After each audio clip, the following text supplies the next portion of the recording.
What's up, YouTube? Demi here. Oh, I'm on the wrong overlay. One sec. That's the stream overlay. You should follow me on twitch.tv/Demi. My bad. All right, so we got a bunch of spoilers and news updates today. We're gonna go over like the spoilers, and then we're gonna go over some of the Baeclast stuff because Chris Wilson was on Baeclast yesterday or today. So there's a lot of information there. We're gonna go over it together right now. The previous spoiler video is linked in the description, as always. So first big update. They finally fixed the in-game mod description thing, so that it shows the correct tiers on items, not based off of the total tiers of items, which doesn't make any sense to anyone who doesn't know how crafting works. So first thing is you got to go to options, UI, and then you go to advanced mod descriptions. You turn that on, and then when you go to an item, you can hold alt over it, and it'll show you the tiers and the ranges. So as you can see, this is a Fecund Stygian Vise. It has 90 to 99 life on it, tier 4. This is actually maximum life roll that you can get on a belt, which is part of the problem here. So this is PWDB, I have belts, right? The maximum life roll at tier 1 on a belt is 99. You can't go any higher than that. The problem is, the way that the game works is it's looking at everything at once. So it's looking at like chess pieces, which have the highest potential life. So like this has 129 life. That's actually tier 1 life on like overall. That's the highest life you can get on anything, 120 to 129 prime. So this confuses everybody because like you'll pick up a belt, it's like, oh, it's got tier 4 life on it, that's bad, and then you vendor it. But you will literally never find a belt with higher than 99 life flat. Like, it's just weird that they didn't have it like this before. I've been complaining about this since they added the advanced mod system in the game, but they fixed it so that it now displays the correct tier. This is 70 to 79 life on a ring. Normally, let me see, do I have 179 life? I don't know if I do. Where's my steel rings? Here we go. 79 life, right? It says it is tier 6 life on a ring at 79, which makes no sense because that's the highest roll you can get on a ring. So they fixed it, so it actually says it's the correct tier now. So now I won't hear any more stories of somebody vendoring a helmet that has T3 life on it, which is 99 life on a helmet, which is the highest you can get. Or sorry, T4 life on a helmet, which is the highest you can get, right? I can't even say it right. It's confusing even to me, and I've been crafting for years. It's just always been this stupid, confusing thing. So now it's based off the item that you actually look at. So rings can only go up to 79 life. Amulets and gloves and boots can go up to 89 life.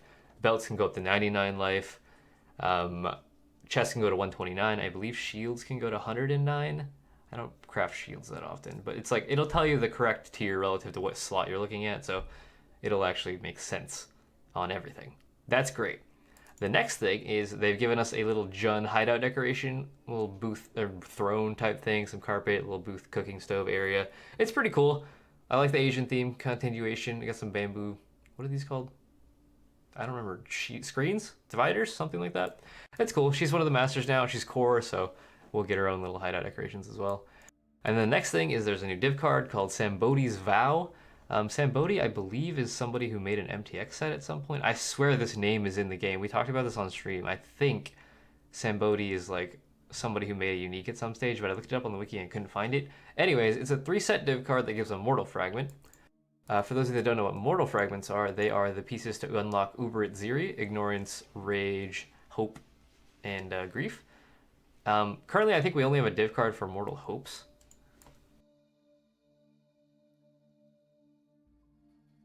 Yeah, Mortal Hope's the only div card that we currently have. So it's cool that we're able to get a div card that gives us the other ones. Because what that div card did was it tanked the price of Mortal Hopes, and then the other ones went up in price relative to that because there wasn't a new supply of them. The only way to get Mortal Fragments is by farming normal at Ziri or turning in the div card. So we now have another source of mortal pieces besides at Ziri, which is pretty important. And it's only a 3-card set. I'm not sure where it's going to drop. It looks like a bunch of dead people and an angel. So where is a map that has a bunch of dead people and an angel?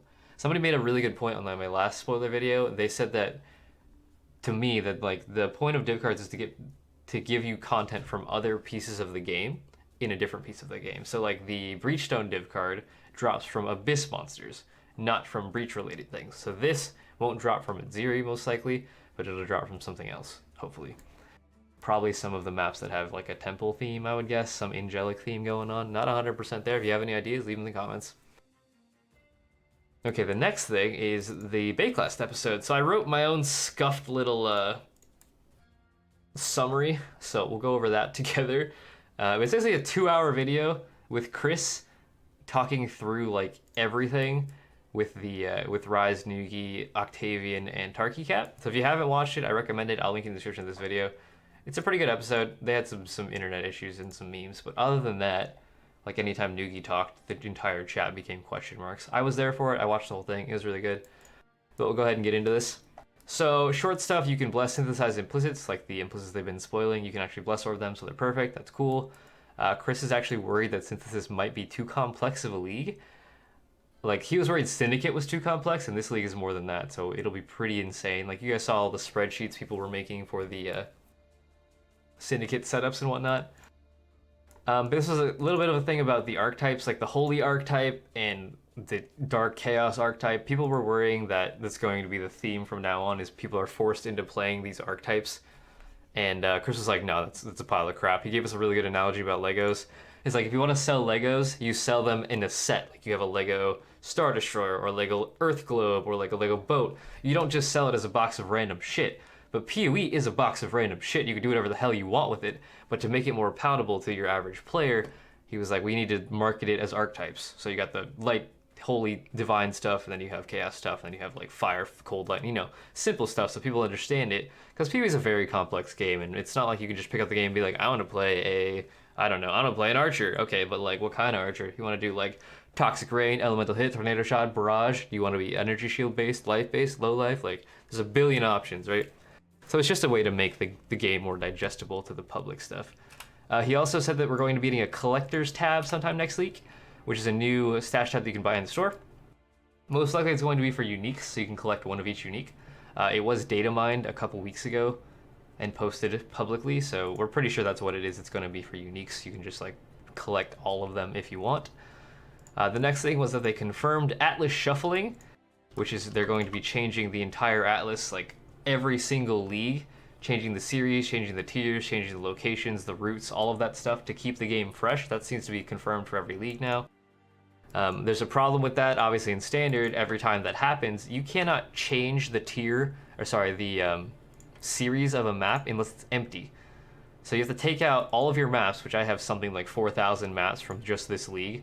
I would have to take them all out of this tab and then either run them or vendor them up into new maps and then put them back into a map tab once I change the series.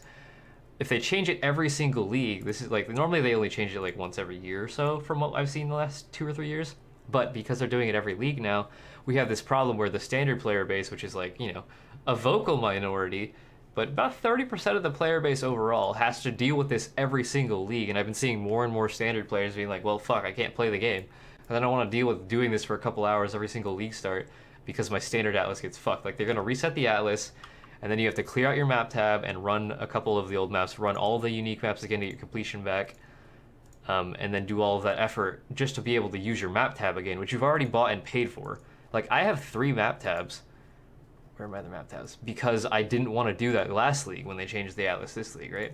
I have something around 15,000 maps here that I would have had to condense manually to get new maps, and then I just like filled up this tab myself over the past month by just running T16s. I've dropped all of these maps. So it's like, I don't know, it's a pretty huge problem, but I did message Chris about it, or Bex about it a couple days ago. She brought it up to the team, and they talked about it internally, tried to find out a solution quickly, but they basically were like, we can't really do anything about this until the league's launch is over with. And I asked again on Baeclast. Chris gave us the same answer. It's been about, I think, a week and a half since the last time it was brought up, so I thought maybe he'd have some update for us. Same answer. After Baeclast, I asked Bex about it, and she said it was the same answer as well, but we're gonna, like, it'll take a couple weeks to fix, and they're gonna do it when synthesis is done, and then they can fix it for the next expansion, or hopefully in the middle of the next league, basically. So that's cool. I'm glad they're looking at it. I'm annoyed as a Standard player. I'm trying, as like one of the only Standard streamers and YouTube creators, I'm trying to make sure that my voice is heard so that all of your voices are heard, because obviously this is a problem. A lot of my community is mad about it. A lot of people that I talk to are mad about it. There were other people in the chat spamming for it, but they were getting shit on. Because anytime somebody mentions Standard in any like Reddit related or big community, everybody just spams Omega lol Standard. Like, it's really fucking annoying. So we eventually got him to recognize it. Nugi asked Chris about it, and it was great. The next thing, there's a little bit of addition about private leagues. They're going to be adding some more mods. Chris was actually the person that invented the famine mod and the no rare or magic items drop mods, which is really cool. He's directly involved in that. They're also doing a durability added mod soon. For those who don't know what private leagues are, they're like, you can make your own league with X amount of players and run it for X amount of weeks, separate from the main leagues. And then you can like race in it, do whatever you want. So they're gonna add a lot more custom hard mods to that. It's basically a monetized way for them to run racing. You pay for the entries via points on the website, so they make money off of it, and then you get to do whatever the hell you want, and the community can run their own races, all that other stuff, so they don't have to like keep putting time and resources into making race seasons. The player base takes care of that for them. The next little thing is that the Xbox and PS4, which will be released, I think, a couple weeks after this league starts, PlayStation 4 will actually be like soon. They'll be able to use the forums using their accounts on the consoles, and then the forums are actually going to work when the servers go down, which they're going to do a patch for later this week, I believe, before the league starts. And then we get into the actual mechanics of synthesis. The memory wall, when the zone is closing because you're not killing fast enough, it's not going to kill you. It does a little bit of damage, but when you get too far out, it's just going to port you back to the entrance and fail the fragment. So it's not like Delve where it just murders you instantly, as far as I understood that. They've also tried to address and fix the issue where we have Harbor Bridge farming this league and low-level Delve farming this league and last league.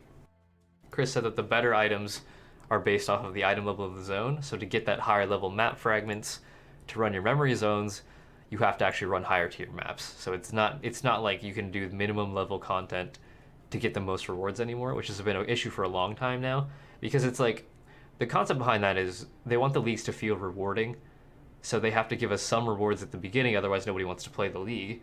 But if it's too rewarding and they don't scale the levels based off of the rewards, based off the difficulty that you're managing to get to, then you just spam low-level content really fast because it's more profitable. Like, you can make way more money farming Harbor Bridge than doing anything else this league, which is, like, not okay. But this should fix it if they base it off the level of the zone that you farm. And then there was also that since they changed Sulfite to 3 nodes all the time, it's like an 80% delve buff across the board. You're just going to have more Sulfite all the time. Also, Octavian brought up a really cool idea where Chris was talking about the collection tab and all that other stuff, and Octavian brought up the idea that the uniques that drop off of Delve bosses should have the flavor text of like what level of Delve you just did it on. So if you kill an All and you get an All's Uprising and it's like you're at depth 1200, it'll say that on the item. And Chris was like, holy shit, this is a great idea. He called Octavian a smart boy. It was the best moment ever. Octavian is basically incredibly validated, and it's just great. That'd be a cool idea. I like to see stuff like that just so we can get more little collection things. Like, I collect stupid shit, like bricked headhunters and like disgustingly bad items, you know, or like 6-link corrupted uniques. Just like little stuff like that. Everybody has something they collect in this game. Like 1-2 items. Where's my prize piece? Look at this thing. I've had this since Talisman League. Level 1 zombie, 1 all attributes, 1 energy shield. I blame GGG that they made it to requires level 2 instead of level 1. It could have been the Penta 1. But yeah, just stuff like that. It's cool to see the community and I like all share the idea that we like collecting stupid shit. So now we get into the drop stuff, power creep, whatever.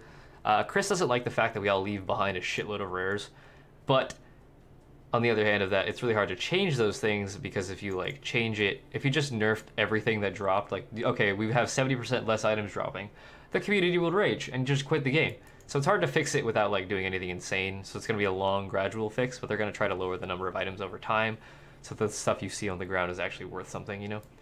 He wants people to pick up rares again because the rares are the most interesting part of the game. He's been talking more and more about crafting and how they keep releasing more and more crafting mechanics so that there's more and more stuff to do at endgame and stuff to push forwards and stuff to craft. But trading just makes it a little bit too easy to skip all of that progression feeling. So it's like, I don't know. It's kind of weird. It's this weird black and white place. He's also talking, Nugi asked about power creep, and he was like, new mods aren't power creep for basically the entire player base. Like, everybody's worried about the new bested slot items. Every single time a league comes out, everybody always asks me, does this break all the old mirror items? I'm like, no, never. It means you could potentially craft something that's better than an old mirror item, but the odds of that happening are ridiculously low. It's just like there's this new aspiration to go towards. With these new implicits, there's something else to craft, right? It only really affects the top 1% of the player base. Like, most of the player base isn't running around with mirror items. Most of the player base runs around in like yellow to red maps with like a level 80 to 90 character with maybe a 6-link and some decent rares and some uniques, you know? I would say average player makes, what, 3 to 5x a league. levels 4 to 5 characters, gets them all into maps, doesn't have any currency for each of them because they keep leveling new characters instead of farming out the currency, you know? You know who you are. Never done Shaper, never done Uber Elder, never done Guardians, never found any of the Delve bosses. That's your average player. So this doesn't affect them at all. The new mod's power creep, it is power creep, but it's like only the top 1% of the player base is even going to remotely come close to making perfect items with all new mods. And I like that. That's like it's an end goal to go towards. For me, crafting is the real end game. And like, I'm gonna share these guys for a bit, so they get some press time. It's like it's a super end game thing. It's not something that every single person's gonna get all the time. It was also related to the fact that the item level requirements to get the good mods are, it's like you need to be in higher level zones to get the best stuff, which again removes the majority of the player base from the drops because they're not going to be in that high of content unless they push for it, which is the point. They want you to push for higher tier content so you get more rewards. Yeah, and then we get into the talks about like the plans for the future, melee buffs, caster buffs, all that stuff. This league, we were talking about this yesterday on stream, and I was getting kind of heated about it because people were like, I don't believe you, they're not going to buff things. Chris was literally like, this league is great, we're buffing everything. They're doing the entire caster rework, all of the spells, all of the hand casting stuff. Anything that's not currently really good is most likely going to be buffed to the level of really good. Like our current meta is Arc, Glacial Cascade, Blade Vortex. What else is there? Storm Brand, Armageddon Brand. Like those are the crowd favorites, along with like Winter Orb. So I think that everything below that, stuff that you don't normally see, like Fireball, Spark, Firestorm, just like weird little skills like that I can't even think of because nobody plays, those are going to get buffed to the level of the other skills, ideally, right? They're just trying to encourage diversity across the board. And Chris really liked the idea that because of all of these changes, there's not going to be a catch-all one's best in slot build guide anymore. Normally everybody just recommends like Stormbrand to level right now. But because they've changed all the numbers and all the mechanics and everything like that, the entire player base has to solve the game again. And there's going to be a ridiculous amount of new builds being created. The diversity is going to be insane. It's going to be great. Now, getting back to the melee stuff, he said that they respond to whatever the player base has an outcry about, right? We've been complaining about spells for a long time now. We've been complaining about melee for a long time now. But the team only has so much time and effort and resources that they can put into something at once. So this last couple months, they've been working on the spellcaster rework, like 4 months or so is what he said, I think. And then the next league, 3.7, after Synthesis, will be the melee patch. So we're getting a huge rework to melee in 3.7, which will be, what, in the summer, I think, in the next league? This is a 3-month league, I believe, so it'll be like July or June when we get that patch, but it's going to be the same as this league, but instead of for casters, it'll be for melee. Cool. A few other minor things. He doesn't know any movement skill changes that are happening. They're not going to retire any current league mechanics. If it's too many things active at once later on, they can just turn stuff off. He mentioned maybe they would turn off Tormented Spirits, but they currently like the way that they are in the game, so they're not going to get rid of them because it's not like breaking anything, it's not overwhelming or whatever. Now, we get into ExileCon. For those that don't know, I am going to ExileCon, assuming I can get one of these tickets. We got a bunch of information about it now. They said there's going to be around 1,500 tickets for sale. There's going to be some VIP tickets that come with like dinner with the devs. Jonathan, one of the lead developers, is going to be cooking. He's apparently a really fucking good cook, so that'll be cool. He'll be doing dinner for a bunch of the VIPs. The cost will be about $200. Everything's going to be free, streamed on Twitch, like all the announcement stuff. They're going to be announcing 3.9 and 4.0 at the convention. But it'll all be live streamed on Twitch, and he said that everybody's welcome to like rebroadcast it with their own commentary, live reaction. That's fine. They're not going to stop anybody. And they're most likely going to have one MTX for the people who actually go, as well as some like merch specific stuff, but they don't want to make it so that you're drowned in merch when you get there. They want it to be more about being able to hang out with the devs. So I would really like to go. Most likely they said they're going to fly out a couple people, depending on how much budget they have available, based off of, you know, audience size. So most likely the really big Twitch streamers and the really big YouTubers are going to get to go. As like paid, their tickets will be paid for, but they'll still have to, their tickets, their lodging, all of that stuff. And then they also mentioned there most likely will be a priority list after that of streamers to be able to buy the tickets before they go to everybody else, because I mean, the way I saw it, 1,500 tickets gonna sell instantly. Like, there's over 500,000 PvE players. I mean, yes, you have to fly to New Zealand. It's in Auckland, we're pretty sure, which is in the middle of nowhere for the majority of the world, and it's really expensive to get there. For me, the cost looks like it's going to be about $2,000 to $3,000 minimum to get out there from Detroit Airport. So that's why we're doing donation goals on stream, so we could push towards that. Like, stream's helping me fund it. I've been getting quite a lot of support for it, so thank you guys for that. but it is a lot of money. So I probably won't be able to go to TwitchCon this year. That was like my big trip last year. ExileCon's my priority this year. If I get funded for ExileCon and I can go with no problems whenever they announce the dates and I actually get a ticket, then I'll go there. If I can afford to do TwitchCon as well, I'll try to do both, but currently I don't think I'll be able to do that. I paid taxes this week and it hurt a little bit. So that was fun. Next thing, they have more action bars in the works. You remember me bitching about how many skills we have. You're potentially going to be able to make one or two or another like set at some stage or make the bar bigger. They don't know how exactly yet, but it's not super difficult for them to do that, except for Chris explained that the way that the skill stuff works in this game is it actually remembers the skills you have in the item. The item remembers the gems that are in it, and then when you put the item back on, it puts it back on your bar. Like if I take these off, wait, sorry. If I take my chest off, it takes off my tornado shot. If I put it back, it remembers. Like even if I take this out and I take out the gem and then put it back on and then put the gem back on, it shows back up because the item remembers the gem is in it. So it's like billions and billions of items in the database with all of these links remembered. It's a lot of effort to like rework that, but they're working on it if we want it. They also mentioned that they're trying to make fossils stack, which is just as difficult as making the fragment tab stack. They basically, when they remade the fragment system so that they could have this tab, they had to recode all the items to be currency and be able to stack only when they're in this tab. And they've spent a whole bunch of effort and time on it, and the end result was that nothing actually changed for the player, except for now we can stack it in this tab. But for fossils, they're going to try to make the fossils stack. So that should fix the problem where this is happening. Like we won't have this problem anymore, ideally. They didn't say anything about resonators, just fossils, so I'm not sure if they're going to make these stack. But if they can make these stack to 10 or 20, it'll save us a shitload of space. And then he mentioned that if the player base still wants a stash tab after that, then they'll consider it, because making a stash tab once they have the stacking thing done is easy, but they want it to just be like, you know, free. They don't want to make people buy a stash tab unless they like really, really want it. Man, I'm talking a lot. All right, the next thing is lab enchants. People complaining about that. There's 500 and something lab enchants. It's impossible to get the one you want, especially on a helmet. They're really good for specific builds, really bad for others, you know, all that stuff.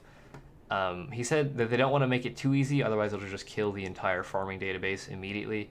Player base, sorry, which is a problem because it's a pretty huge group of the player base that likes to farm lab for enchants and money and all the other stuff. So if they just fuck that over entirely, it's like those players are just going to quit. They don't want to do that. They're considering a way to move enchantments from item to item. So if you get a good helmet enchant on the wrong base, you could potentially move it from another thing. They're also considering like a 1 in 3. You get a choice of 3 that show up. They're also, he did specifically mention ring enchantments is a thing. He said that for no reason. So we're probably going to get ring enchants at some point, especially now that enchantments no longer take the implicit slot. They have their own enchantment slot. So we'll be able to get implicits plus enchants on everything. So like steel rings, prismatic rings, whatever, you'll still be able to have your implicit, but you'll also be able to get an enchant on top of that. So that's cool. There's nothing major coming with unique rebalances, so that's whatever. He said that it's more likely that they redesign a unique versus making a new one at this stage, because we have like 800 and something uniques, and a lot of them are just garbage. So most likely they'll redesign the bad ones instead of just like, you know, making a new one entirely. But yeah, I think that's it for Baeclast review. Hopefully you guys, if you want to see if I missed anything, just watch the whole video. Again, I'll link in the description of this one. But I believe that will be everything from me. Hopefully I covered everything. I don't know. If you enjoy these type of videos, leave a like, leave a comment, subscribe to the channel if you haven't already. Come follow me on twitch.tv/Demi. I'd appreciate it. And if you want to join my Discord, check out my merch, check out all my sponsors. All that stuff's in the description of the YouTube videos, as always. But hopefully that was a good catch-up thing. I don't know. I don't think I missed anything. But yeah, thanks for watching, and I will see you guys in the next video. Also, spoiler alert, I don't know if this is going to go up before Baeclast or before my video that I'm uploading goes up, but I'm uploading Painbane, the full movie, where I spend around 6,000 Exalted Orbs to finish Painbane. So that has happened. The video is uploading. I might post it before this video. I don't know yet, but either way, I'm going to stop ranting. Thank you for watching. I'll see you in the next video. That'll be Demi out.